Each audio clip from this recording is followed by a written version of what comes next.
Obviously, containerization is like the new hotness. Everyone wants to be using Docker and Kubernetes and all that. There wasn't really a lot of direct additions into 2023 and 2021. We made huge changes. We modularized everything, which made it much easier to deploy stuff. So it's smaller. ColdFusion Alive, the podcast for the ColdFusion community. Discover practices, tools, techniques, tips and trends for modern ColdFusion development. Brought to you by TerraTech, the ColdFusion experts. Develop, secure, optimize. Here is your host, the founder of TerraTech, Michaela Light.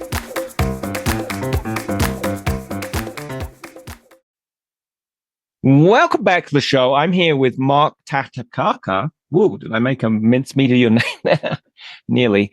Close. How do you say it, Mark? Takata. Takata. Sounds very precise when you say it. He is the senior ColdFusion evangelist for Adobe, and he knows a lot about ColdFusion 2023, which is good because that's the subject of today's episode. We're going to look at all the cool features that got added into 2023 that you may not be aware of at home. So we'll be talking about containerization and the Google Cloud Platform integration, GraphQL, JSON Web Tokens, cool PDF enhancements, the centralized server admin stuff, SSO, single sign-on, and also the whole revamp of the PDF engine that happened. So, and a whole bunch of other things that I haven't got time to fit into 30 seconds promo there. So welcome, Mark. Thank you. Thanks for having me on. Always a pleasure to see you and be on your podcast. It's good to see you. Absolutely. Yeah, it's great to see you. So I got your title wrong. You're actually senior technical evangelist. I am. That was it's a new. I got an upgrade. Yeah, but basically means you go around to customers of ColdFusion and meet them online, meet them at conferences, and you tell them about what's wonderful in ColdFusion. And I think you also kind of do a little bit the other way. You listen to people and pass stuff back to. Correct. I'm that hub. I'm that connector between the community and the internal folks. I say the things in meetings internally that maybe we don't want to hear or we don't hear very often. So I'm that voice from the community to try. Yeah, I mean, that's my job. It's my job to be that voice, whether it's positive or negative. We need to hear what's coming from the community. And then the other way back is, I communicate stuff from the internal folks back out to the community about changes, things that are coming up, talking about, support issues, things like that. So I cover the gamut. I work with engineering, product support, sales. Everybody is sort of, I guess. And you're also a ColdFusion developer. You used to do ColdFusion development at University California at Davis, I think, if I remember right. Yeah, a lot. Yeah, I've worked in ColdFusion for over 25 years. I've worked at UC Davis, UC A&R, did CF at both of those. Did CF at a company called Langtech, plus another 13 other languages across a multitude of different companies. You're the perfect person to be the evangelist of ColdFusion, I think. So, I mean, I think so, but hopefully others do too. Yes. So let's start talking about containerization. That's something a lot of people are interested in and have been doing for a while. But what does Adobe ColdFusion add to that? And was added new on earlier versions? So we've really, obviously, containerization is like the new hotness. Everyone wants to be using Docker and Kubernetes and all that. There wasn't really a lot of direct additions into 2023 and 2021. We made huge changes. We modularized everything, which made it much easier to deploy stuff. So it's smaller.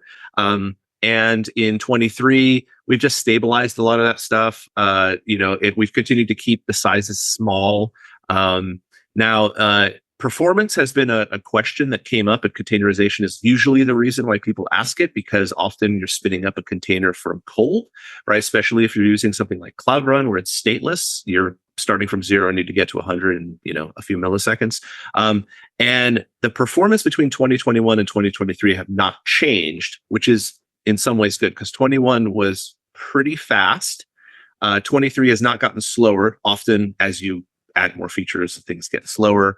As we're looking forward, we can talk about this a little bit more, but we are actually looking to start going the other way and speeding things up as we move forward into the future releases. One of the big things that we did add inside of containerization is we added features into GCP, which we'll talk about. And GCP is a great platform for throwing your containerized workloads in ColdFusion. It's, dead simple. Takes a few minutes to get running, especially if your Docker stuff is on point. You can get running in GCP in seconds, basically, and have your ColdFusion site running in any number of different ways in a container. And I can cover a little bit of that when we talk about GCP. So GCP, for people who aren't familiar, is Google's platform for cloud. Google Cloud Platform. Sorry, I always fall into the acronyms.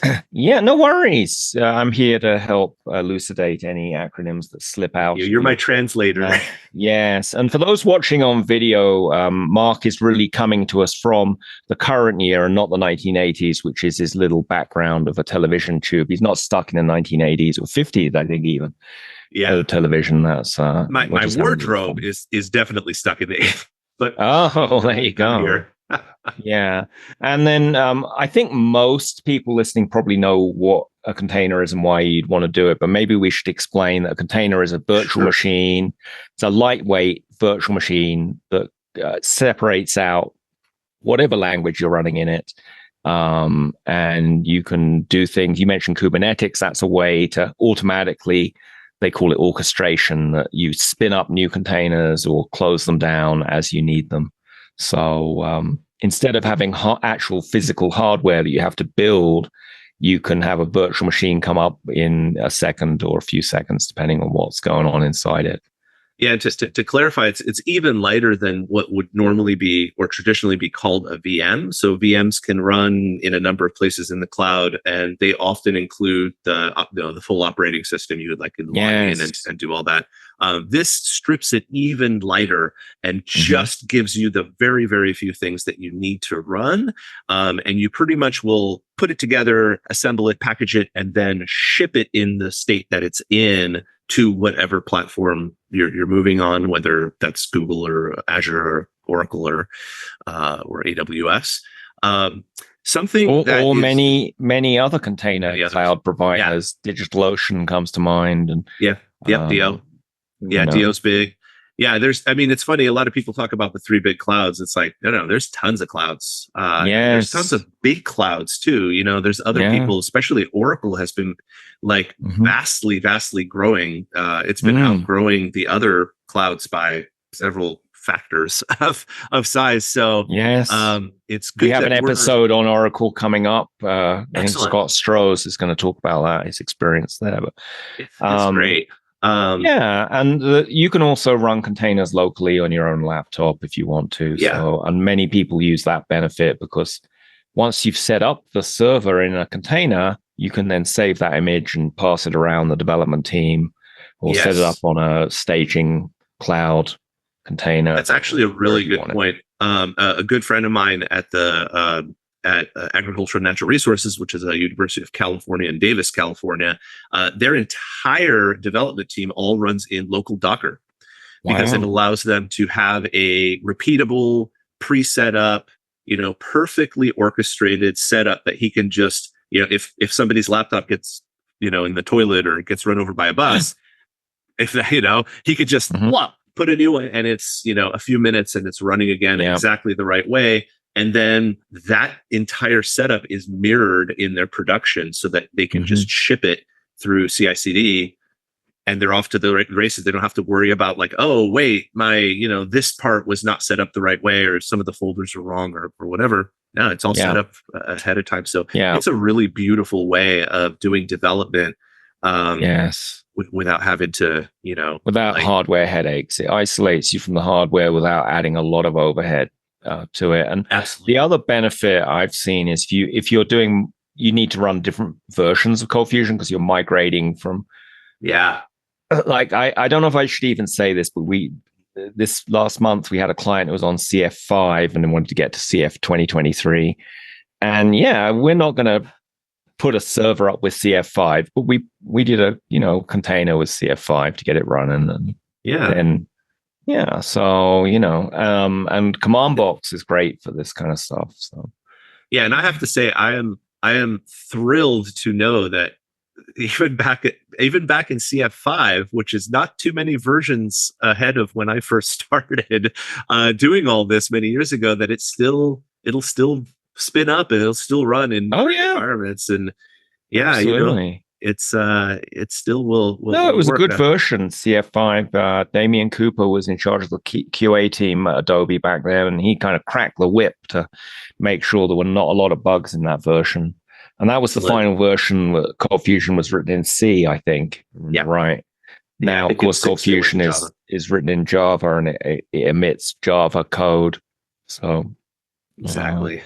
Exactly. Good move back there by Macromedia to redo the whole thing. It was a bit of a birth pang with that first version in Java, but it's been a great technology decision to do that. So I agree. Yeah, I think it's a nice little value add to be able to like drop into Java and code in Java, or add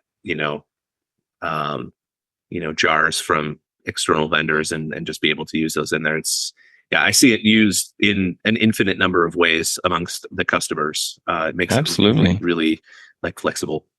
Well, and when I'm talking to people who are a little nervous about using ColdFusion, I just say, look, this is it compiles into Java, and Java is very common in all kinds of enterprises. So yeah, I will have to strongly agree with that too. Like, I have been in places where I'm telling them about ColdFusion, how amazing it is. It's a rapid application development language. And you can kind of see on their face, they're like, whoa, yeah, I've never heard of it. What is this? And then I'm like, it's Java. It's Java on the server. It compiles to Java. And then oh, you mean like Oracle Java? And I'm like, exactly, Oracle Java. That's what Adobe ColdFusion runs on, Oracle Java. And they're like, suddenly, like, they flip completely their way of thinking. So it's very useful to have that.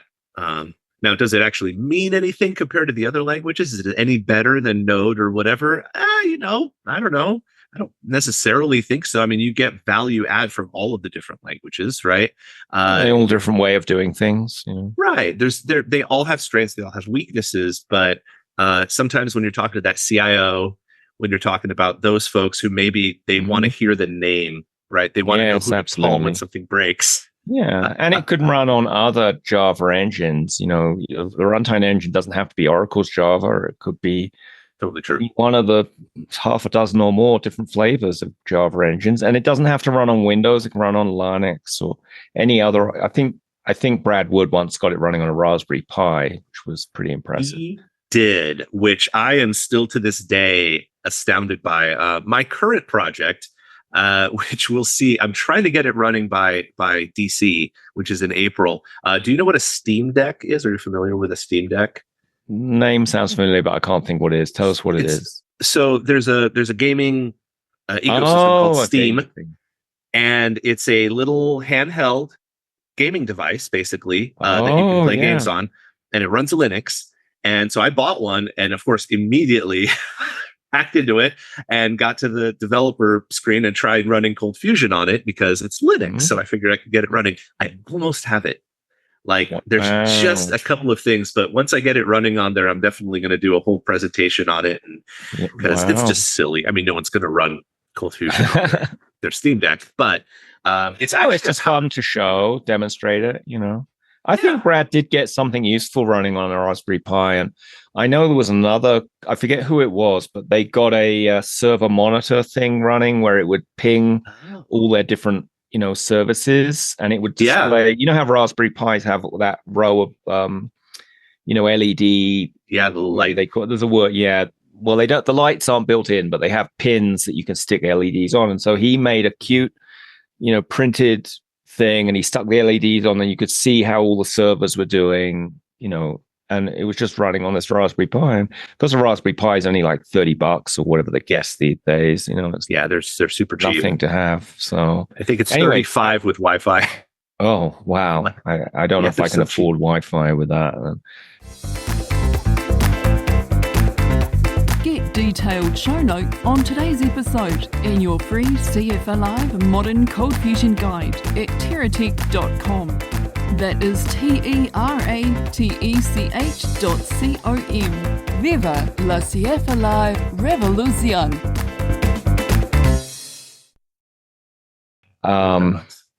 Yeah. So you mentioned Google Cloud Platform, GCP services. So why would someone want to integrate that with that, and what does that provide you in your ColdFusion app? Sure. Yeah. So there's basically two different things that we're going to talk about right now. I'm going to talk about the stuff that's integrated into CF 2023. And then there's just sort of generalized services that you can use over there. So the things that we integrated as native are storage.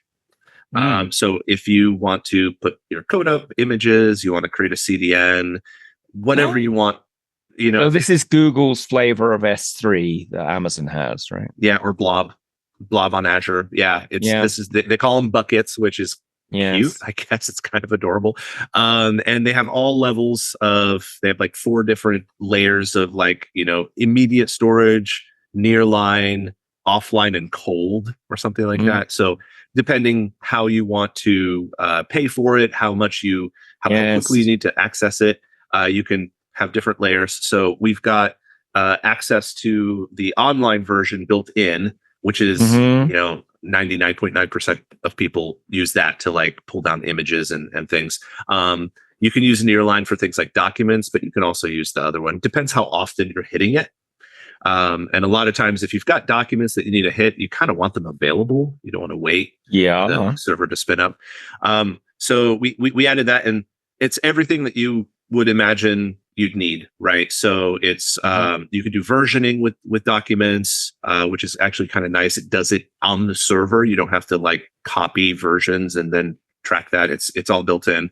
You can actually have a whole system of how long do I want to keep this document? So obviously different government organizations have different rules about things like personally identifiable information, HIPAA, whatever that is.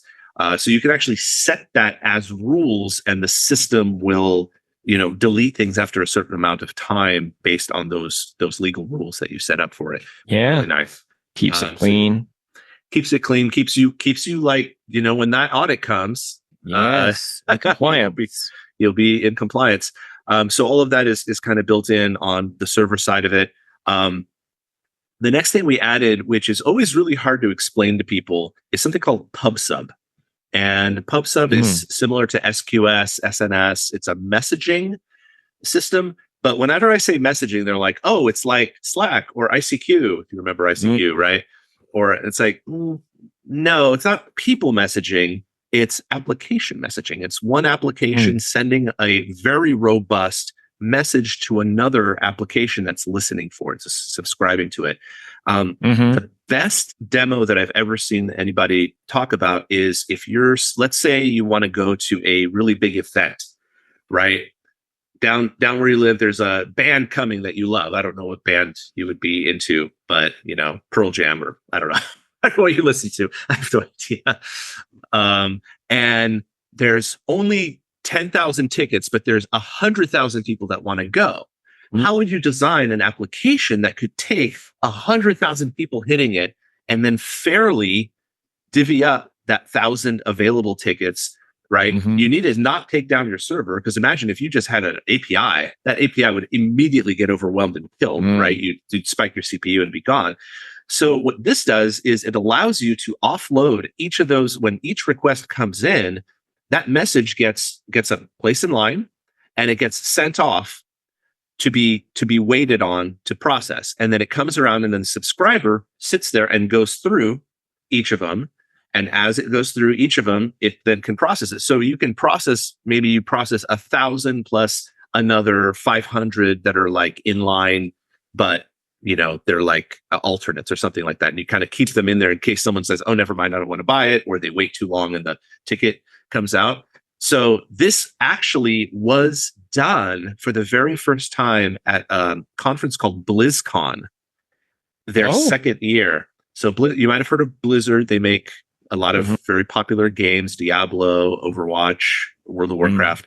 So the very first BlizzCon had 30,000 tickets, something like that. Wow. 300,000 people tried to go. And the very first one, we burned that server to the ground. That's a big one. It was not good. Yeah, we killed it. So the very second year, they actually implemented one of the world's very first messaging queue systems to offload that onto another server, and it worked perfectly. Worked like a dream, like smooth. Everybody got the tickets that they wanted. We didn't take down the server or anything like that until the payment processing came, and then unfortunately the payment processor did go down occasionally, which Blizzard had no control over that. It was literally like Visa going, holy crap, what are you guys doing to us? Yeah. So, but anyway, so that's PubSub. So we support Google's version of PubSub, and it's fairly simple. You've got someone creating a message. You've got a subscriber that you can create to listen to that message. Messages have content, messages have IDs, messages have, timestamps and things like that. You can have information on it. The other one that I actually used as a demo in one of my videos was an auditing system for changing data. So let's say you've got, I made an ID card maker.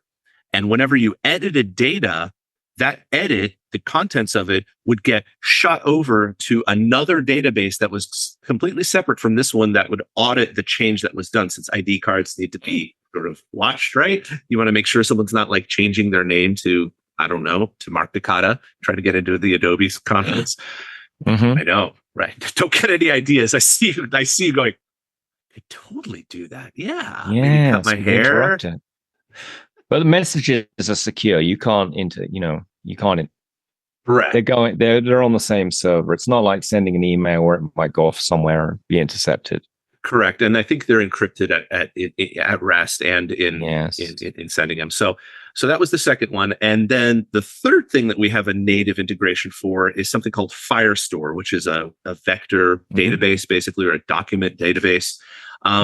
And I'm not sure if you've ever played with DynamoDB over on AWS. So Dynamo is sort of famous for being one of the fastest databases in the world. Like, the thing is just hyper quick. It's also painful to use. Like, I do not like that database, and maybe they've changed it since I haven't used it in over a year, because it was just hair being pulled out of my head. It just really doesn't. It's not very user friendly. On Google's side, Firestore, I have never used such an easy database in my life. It is so friendly and so easy to get into. I didn't even have to take any training or look up anything. I just sort of went and looked up, okay, well, what's the code look like to hit this from CF? Now, is this like one of those NoSQL databases? Exactly. Yeah. So there's categories and there's documents, and a document can have up to 1 megabyte of JSON data in it, which doesn't sound like much, but actually 1 meg of text is a lot. And so you have to be a little bit careful about what you're holding in it. But yeah, it's for non-normalized NoSQL data, and it's super fast. The nice thing about it is it's very user friendly. So like, let's say you hit the database and try to do a write to a category and a document name with some data, but none of that exists, right? Your auth is right. Your authentication is correct. So you've got rights, but you want to write something and it doesn't exist yet. It will actually write it for you. It will just assume that you just want to write this new category, and it'll just write it for you. Which also, if you screw up and mistype it, is not good. But the first time I did that, I was like, oh, that's really friendly. I don't have to sit there and like go create the category, go create the document, then fill the document. It'll just do it. Wow. I do like that one. The other nice thing in GCP across, I think, all of these except for storage, is there's a free tier. So you can play with. So if you wanted to today, you can go download a free trial copy of ColdFusion 2023 off our website and go and create yourself a free account on GCP, and you could play for free. I don't think the storage is that expensive unless you're getting into large amounts. If you just want to play with it, it's only a few cents. It's pennies. Yeah, it's literally pennies. Yeah, there's not much, but they will ask you to put a credit card in, right? Yeah, and sure. You do have to be careful. Like if you put this video up or something, and then like the millions of ColdFusion developers around the world all downloaded it, you'd get a pretty big bill. Yeah, you might get a big bill. So all of those features you mentioned all have new CF tags and functions that let you do it straight from ColdFusion. You're not going out to an API or anything. It's all built in. It's all built in. You're using your built-in authentication, which is a really nice feature. So this is a nice feature for companies that have a little bit of a bigger development base, right? If you have juniors and mids and seniors, sometimes you don't want your junior developers to necessarily have like either full rights or maybe even the authentication information. Like you kind of don't really want them to have that in there. Plus you don't want that in your code most of the time. So you can actually create the authentication object inside of your administrator, which those developers will have to have access to. You just give them the name. And then we've got a function that goes out and says, get auth information, create this object, and then that token can then be used with our built-in functions to read, write, delete, update, whatever in storage, create pub stuff, all of that. Read and write to the Firestore database. It's all built in. So that is a nice thing. So you have a choice there. You can either define it in the CF admin, or I assume there's an optional parameter where you can just pass it. You could do it in your code. Yeah, you could do it in your code too. There's going to be a really good talk. I hope Gavin has done this. I think Gavin has done this outside of it, but there's a talk he's doing on doing server secrets. So what you can actually do is you can define your authentication objects in your code, but instead of adding your auth information, your keys, your tokens and stuff, you can use server secrets so that it's out of your Git repo, right? You don't want people like hacking your Google stuff, which you don't want, because then they will have a big bill. Yes, you need to be careful with that stuff. So it's cool you've got that flexibility there. And it's nice that this is all tags built into ColdFusion, so it's super easy to use. Super easy. Yeah, it's in but CS you mentioned, Google Cloud, just like Amazon AWS or Microsoft Azure or any of those other cloud things. They have a variety of other features there. And can you access those in the Google cloud platform? Or? You can, and the reason I wanted to mention that and talk about it a little bit is often when you're talking about cloud and you're talking about all the different cloud features, authentication into those different things can be a little bit of a bear. Like sometimes you have to use OAuth, you have to do crosstalk between different things, and you could set it up, and someone who really knows what they're doing, it's pretty easy. Google actually makes it incredibly, ridiculously easy to do that. So you can actually, when you create your either your container or your VM, whatever you're doing, when you create that object, it gets an ID. You can actually assign anything that's running inside of that ID rights to any other Google feature.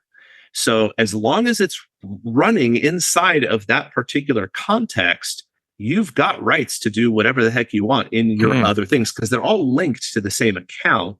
You just have to tie those things together, and it's a drop down.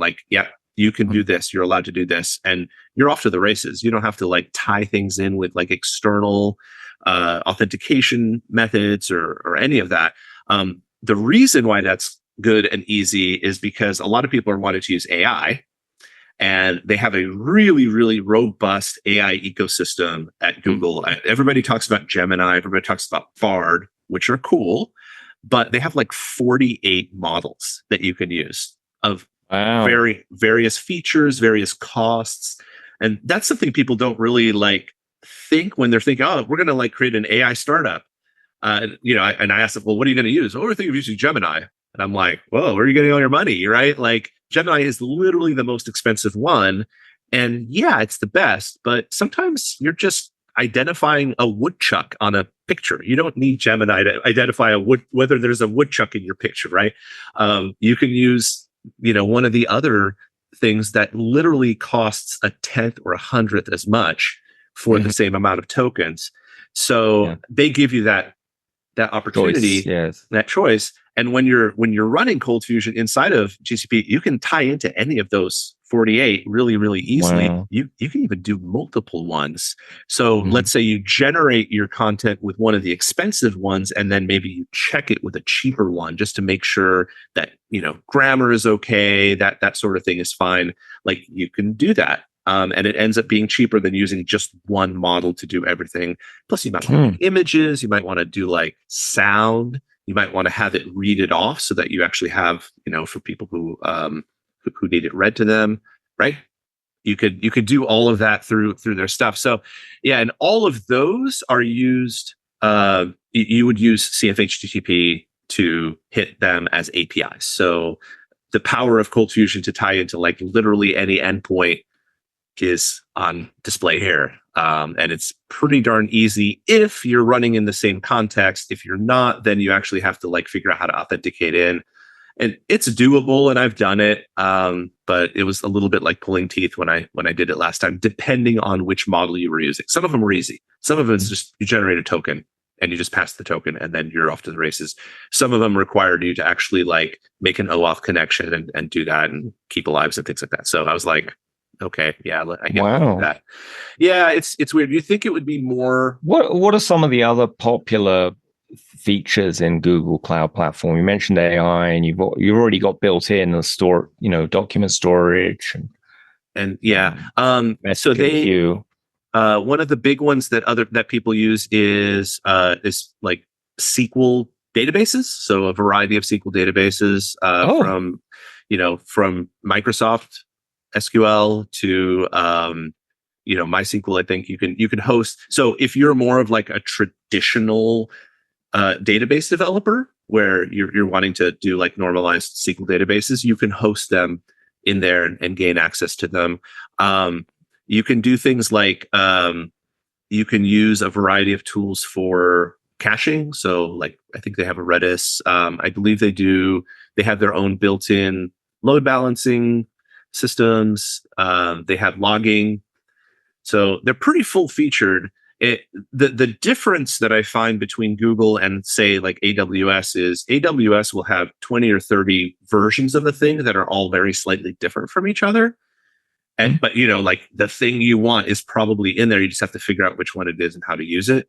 Google will have like 5, because for the most part, one of those 5 will do the thing you need. It might not be absolutely perfectly perfect, but it'll be easier to use. However, on the flip side, Google tends to be a tiny bit more expensive, I've found. So I don't know. It reminds me a little bit of Apple. It's okay, right? Like it's a little bit more expensive, but getting started is often a little bit easier. You don't have to quite know as much about what you're doing. So having said that, I know lots of people who use Google in production on really big scaled things, and they love it. So, I guess expensive is relative, right? Like, what's your budget? My budget is very low, so I try to go with the cheap ones, but. And you can do, I think big data is another one they have a thing for. Big data is a really powerful tool, but if you want to talk about expensive things, even Aaron was mentioning, like, you have to be careful if you want to like go play with it. It is an enterprise class, super powerful. I mean, you can run the biggest companies on earth. It's the data warehouse, right? It's doing data warehousing is expensive. So right. It's not something terabyte I'm gonna do. Right? No, I'm definitely not on your Steam Deck. No. No. I didn't pay for that much storage. Now let me ask you this: if someone wanted to play with this, if they're using CF Builder or VS Code with some of the add-ons for CFML, are there do you know if there are add-ons for all these cloud features, so you don't have to guess the syntax? So I believe in the VS Code extension we have the new language features. If we don't, let me know, because I'll yell at somebody. But what we don't have, and this actually came up during the talk today that Aaron did, was something specific to using like Google Storage or one of those things that just plugs in that lets you like, drag over your ID or drag over your identification token or something like that. That does not exist, unfortunately. Although it was a really good idea. So if anybody's listening, there you go. That'd be but if you just want to call those APIs, you need to know the parameters. It's got all of that. You could just use the extension. That should have it. And the same with Azure and AWS. Correct. Yeah. And there's I will say our documentation for all of these is very robust. Like we made sure that because we knew this was going to be a little bit foreign to people. Like people have been using AWS for years, but I feel like Google Cloud is fairly new to a lot of people. So I wanted to make sure that they would go in there and have a really good support from the documentation side. And the docs team delivered. Like you can pretty much do anything you want based on the docs. So, Now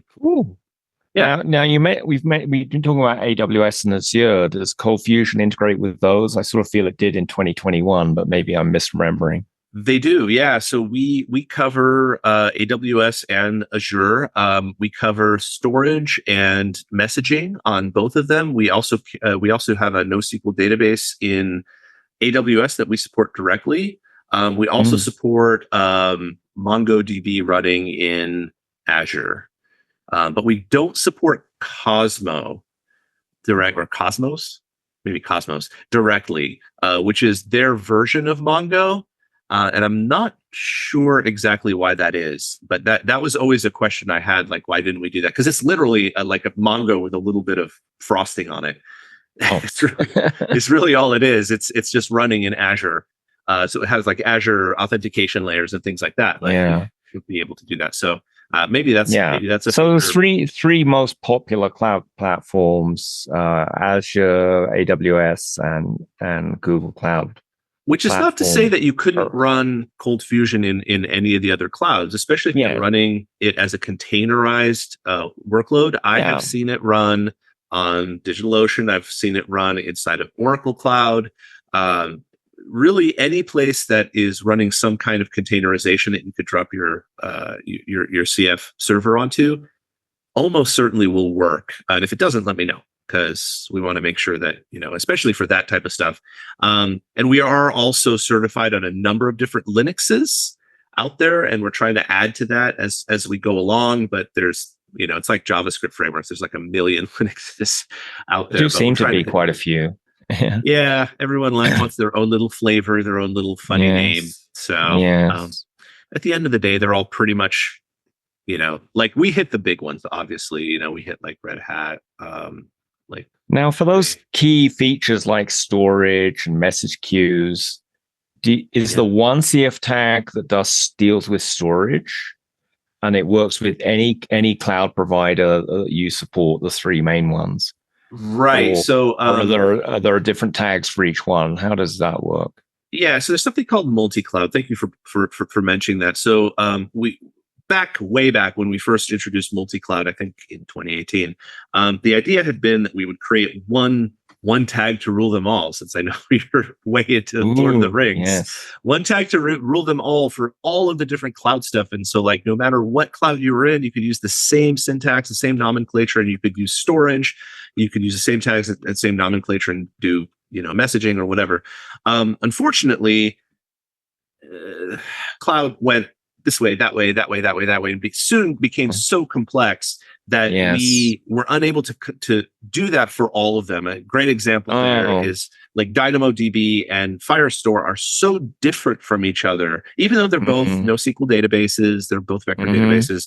The way that you interact with them and what they're expecting is completely different from each other, and that just means that we would have either had to like put in basically different tags inside of the same code, which that's no good for anybody, right? You're not doing the same code to do the same thing, or we just left it out, which made more sense at the time. So storage covers all three. Storage, it's the same across the board. SQS and SNS, and I believe PubSub all do things nearly the same or exactly the same. What you do get across the board for things like Dynamo and Firestore is the authentication object. So when you create that inside of the administrator and you call it, it's called the same way, no matter which one of those products that you're using, which is that's like a nice feature. You get to do auth in a way that makes sense for you. So that is the one place that we've held firm to try and like keep it the same, because at least that layer is the same across. You're going to be authenticating in some way. You're going to get a token in some way, and we can sort of normalize that across all three. But yeah, as things got added, as I mentioned earlier, when storage first came out, it was just storage, right? It was just S3, right? Now I think there's 19 different S3s. I wish I was joking, right? There's all these different levels and layers and speeds and sizes and regions. Sure, right? They want to maximize their income from providing just what you need. Exactly. Or to put it more politely, you can cut your costs by having slower storage if that's what you need for archiving.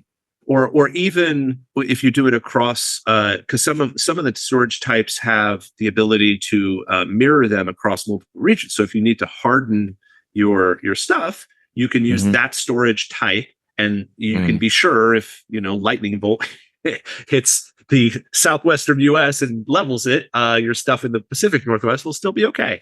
Well, that's good to hear. Lightning bolt. Yeah. So, but what that meant was, obviously the three cloud providers didn't get together and say, let's all do this the same way, right?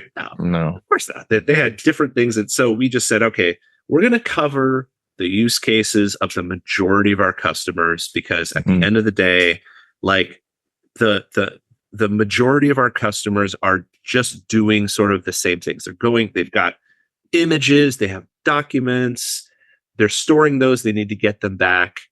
There's no fanciness really necessary. And that's what we wanted to support, because that's what people were asking us for. And there's still people today that are like, boy, this cloud thing sure seems great. We should think about going to it. It's just like, yes, it's 2024. You guys, you're not in the cloud yet? Seriously? Right?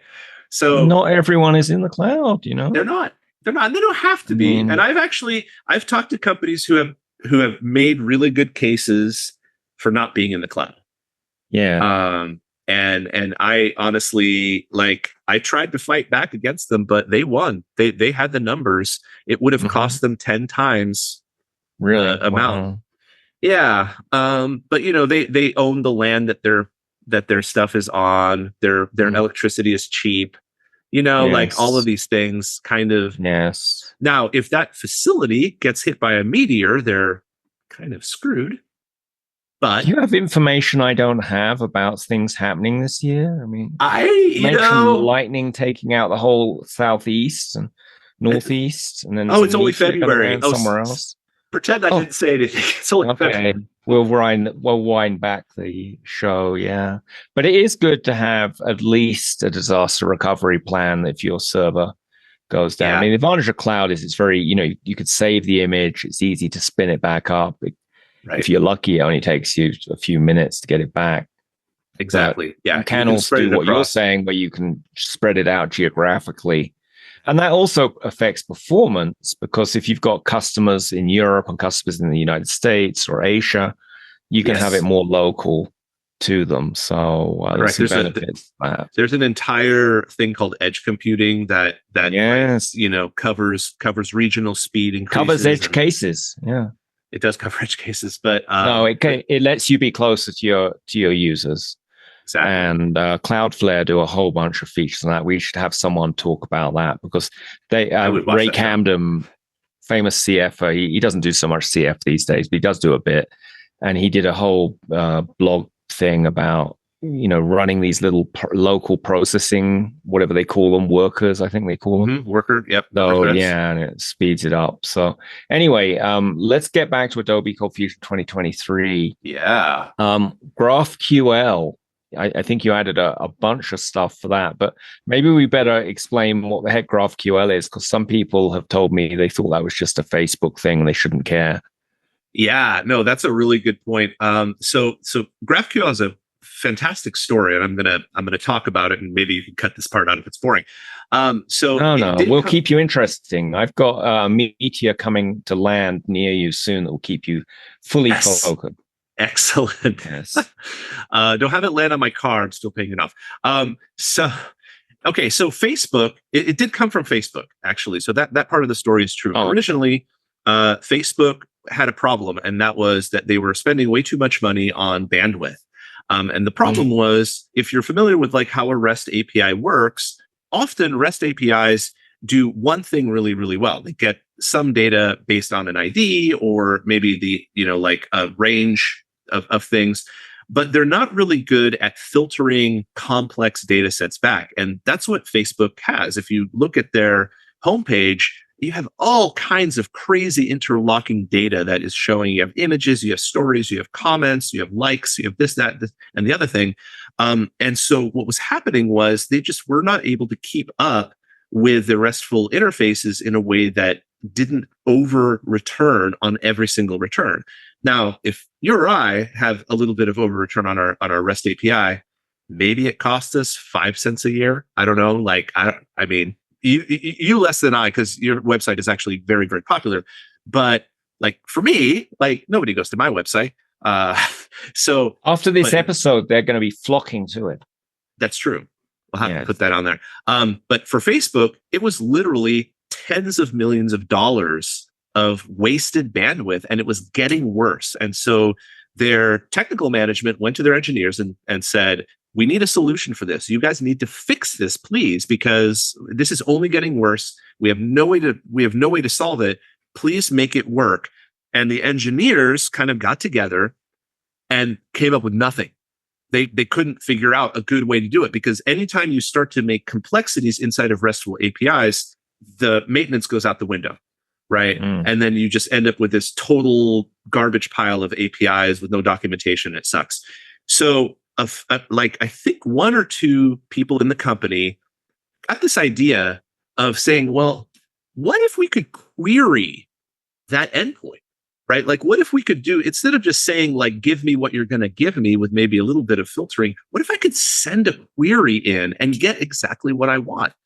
And the other guy was like, yeah, but what does that? He's like, nothing does that. There's not a technology like that yet, but why don't we build it? So this is what smart people do, apparently, is they just spend a weekend and drink a lot of coffee and other beverages and say, I'm going to build this tooling. So at first it was these two guys, and then they brought in a third who was like a hardcore computer science geek.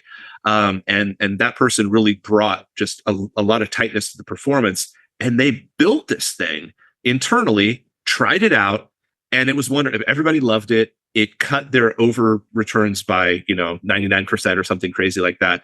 And so they started using it on just a couple of things because they weren't sure, like, is this actually going to work or not? And it did. It worked beautifully. And so they used it more. They expanded it out into the company. And then eventually one of the three said, why don't we open source this? Because this is amazing. This is a game changer for everybody. Do you think we could get permission to open source this? They said, maybe. Yeah, maybe. I don't know. Like, we're not selling the product. It's not like it's a product that we would be losing out on. So they got permission to do it. And then they refactored the entire thing with what they had learned over the past 3 years. They completely rewrote it from end to end and released it as a publicly available open source product.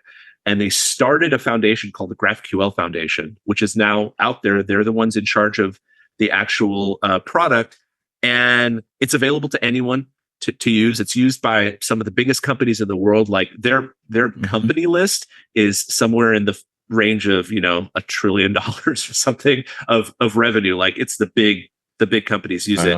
Even if you take out the Facebook part of it, it's still a lot of money there. So I actually saw a really great documentary on this, which is why I know about it.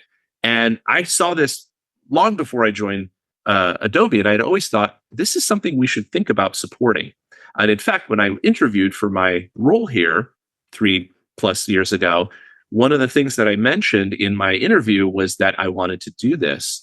And so when we started looking at doing all of the features that were going to go into 2023, I brought this to them and I said, here, we should do this.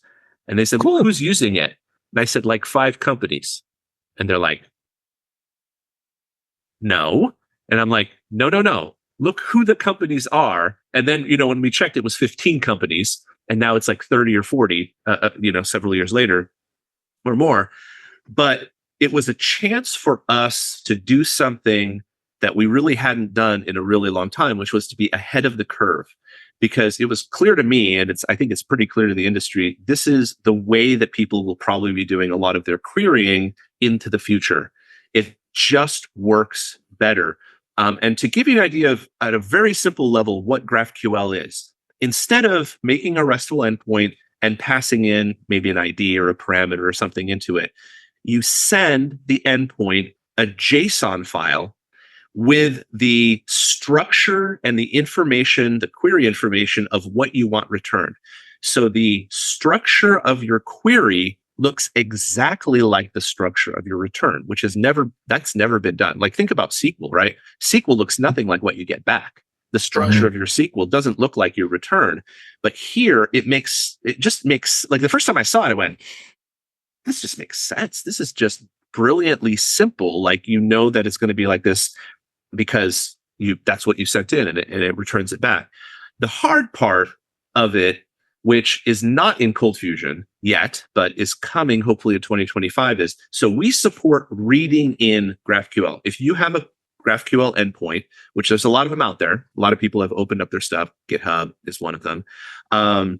You can query that. So I can send a document to it. It'll return back that. If you want to take your data and expose it as GraphQL, it's a lot harder to do. You actually have to create a set of rules, right? And those rules are sort of complicated. And you can do that today. You can use something called Apollo. There's a Java implementation of Apollo. In fact, we ship it with ColdFusion if you want to play with it. It's in there.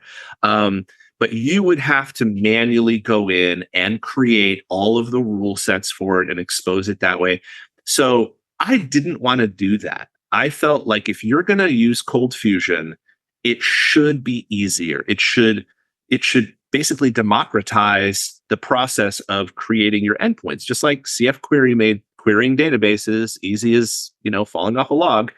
I wanted that, but it's a non-trivial problem. It's actually incredibly complex to automatically build out those things. And there's a dozen different ways that you could do it. So at the time, that Google Cloud Platform AI help put it together, You joke, but I'm not joking. I was being serious. It could read the API specification, and then it could massage it into the GraphQL, whatever. That is one of the ideas that I've put forth, is to use AI and look at a RESTful endpoint in the documentation, your Swagger docs, and use the Swagger docs to build the rule set and then put it in there and expose it. It's totally doable that way. But there's other ways. You can actually use just Swagger docs and use that as a thing. You don't really need AI necessarily, although it'd be useful just for like security, like things maybe that you don't want to expose out in certain ways, and just be smart enough. But so we are working on that. It's definitely, I want it to be one of those things that when it ships, people just, their jaws drop, and we weren't going to be able to get that into 23, probably not even into 24, because again, it's one of the harder things that I've ever had to do with the product. And by the way, no one else has really done this in a way that is as easy as I wanted. There's a couple that are close. They've actually designed their endpoints. So there's a company that lets you point at like a Google sheet and access it one way through GraphQL. And I actually have a talk on that on the YouTube site. But the thing is, the structure of the Google Sheets never changes. The difficulty is when you have n number of complexities inside of your data, that becomes a little bit tougher to actually access. So there is that. But I highly recommend people look into it. It's a wonderful thing to play with, and it's coming. Like the same way that if you don't know how to build like RESTful endpoints and APIs, you're way out of date. It's going to be that way in the next 3 to 5 years with GraphQL. People are going to start running into that as a job requirement. Alongside, I mean, it's so simple in ColdFusion. You just make your CFC and you change one parameter, and now you've published a RESTful API. So exactly. Whereas it used to be really hard to write these things, if you did it by correct. hand. And that's kind of what I'm trying to do here with this. But it's the same way, like, SOAP used to be the way that you would do web services, right? And sure, it's still around, but I can't remember the last time I saw a requirement that said SOAP. No, RESTful APIs is where it's at. Now we had an episode of a while back with Mark Drew all about doing GraphQL, and I think this was possibly this was pre-CF 2018. He was doing it by hand. But if people are interested, I'll stick the link to that, because it does kind of talk about why you want to do it, cool stuff you can do with it. So and I like how in Adobe ColdFusion 2023, you've got the high level stuff, but you can also go native with the GraphQL if you need to. So definitely you can drop down into it and do whatever you want. We do ship Apollo with it, I believe it's in there that you can use. So very cool. Well, let's talk about, you mentioned JSON in there. Let's talk about JSON Web Tokens, which JWT, which was added in Adobe ColdFusion 2023.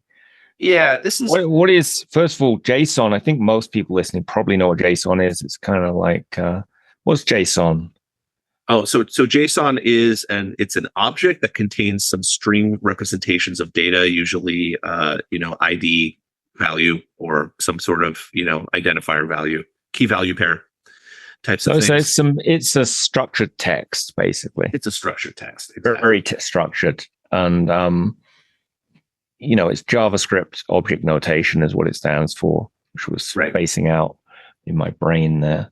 But it's a way of passing structured data between APIs or between different applications, or saving data into a text file, or sticking it into your document object in your Google Cloud platform, or wherever else you've got your stuff. It's millennial XML. Yes, it's more modern XML. Why is it better than XML? I never totally understood that. I have people arguing it's not necessarily, and I'm not sure they're wrong. I think it's less structured. There's less scaffolding, I should say. So when you actually read it, it takes up less room. So when you pass it across the wire, it uses less bandwidth. But honestly, I mean, I've done everything in XML that you could mostly do in J. It's just different ways of passing data and structuring it.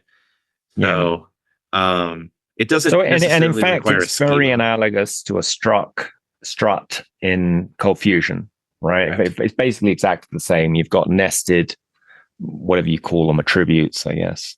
Yeah, and you can actually in CF you can go back and forth pretty easily between. Yeah, you can suck it. You can suck JSON into a strut and process through it, or vice versa. You can take a strut and emit it out into JSON. Correct. Yeah. So JSON web tokens are a little bit different than just JSON. So these are used for page-to-page authentication to prevent things like man-in-the-middle attacks or cross-site scripting or things like that. They're in this very strange realm of security where you have to be careful what you use them for, because they're not just like some people are like, oh, I can secure my whole website with it. You got to be a little careful there. You can't really do that necessarily, but you can lock down, like if you have a page that's passing to another page and you have a limitation on what you can do for CCRF, I think is CSRF, where you're actually making it so that your form knows that it's being submitted from your own website. It's not being injected or something's changing. If you're doing some form stuff, but you can't actually use some of those technologies, this can actually help to limit the ability of external forces in injecting stuff into your site and bots and things like that. It's actually pretty nice. Aaron Rouse from Google actually uses this to authenticate from a server into his Vertex AI implementations when he's not running his stuff inside of a container inside of Google. So it can be used for authentication. I think some people might argue that's a misuse of it, maybe, but it does work. So it's one of those things, you just got to like choose your demons of, what you want to use it for. But so a simple way to think of it, it's analogous to the check digits that get put into some data. You can verify that the JSON, all the plain text data you sent around didn't get tweaked with. And it's just some, a hashtag, not hashtag, a hashing of the data or some other way that it hasn't been manipulated. So the token relates to the data, and the two have to. It's like a secret handshake that the pages do. Secret handshake. Secret handshake. We'll be doing Monty Python sketches next. You never know. Yes, I'll do the Ministry of Silly Walks later. Yes, that's right. That will be a new tag in ColdFusion 2024. So anyway, this is now built into ColdFusion, this ability to have JSON web tokens emit with, and read in and verify them, I assume. Yeah, correct. Yeah, it's the whole deal. The whole enchilada. This is another place where, I wouldn't say that we're necessarily ahead of the curve here, but this is not one of those things that's used everywhere in every website. It's kind of coming up. It's a new technology. It's a alternative technology to do some of the security stuff. And, we try to stay on top of that sort of thing. So this was something our engineers actually brought to us saying, hey, we should really add this. We've had people asking for it, a little bit, but also like we know based on our research, this is something that's going to be important as more sites do like zero trust and things like that. This is a good thing for us to add. So we added it in. Oh, cool. Yeah. I think we should to our engineers. Yes, it's very important. That's the end of part one of our interview with Mark, and we will be coming back on with part two, where we'll look at other new features in ColdFusion 2023, including enhanced HTML to PDF conversion, which really lets you control them better, new PDF engine, central configuration server, SSO for single sign-on, performance optimization, security improvements, better development tools, and a lot more. So come back and see part two of this episode, and see you there.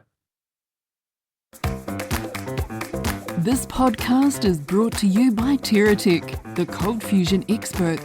Develop, secure, optimize.